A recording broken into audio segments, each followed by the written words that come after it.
Okay, I used my small hydraulic jack to jack the rear strut up on the outer housing below the spring to get that bolt in there.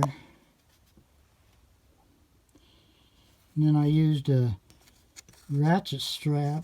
I got it up to the right height, and I used a ratchet strap to pull the bottom of the strut into position to get that bolt started. It worked out good.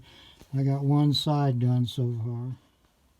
Got the passenger side done. I had more trouble getting that bolt. You see it sticking through a 1/2 inch, but I got it started finally with the strap and the other hydraulic jack. Both sides are done. The car is completely torn up, but I just got to clean it up and put everything back together, and the strut job is done.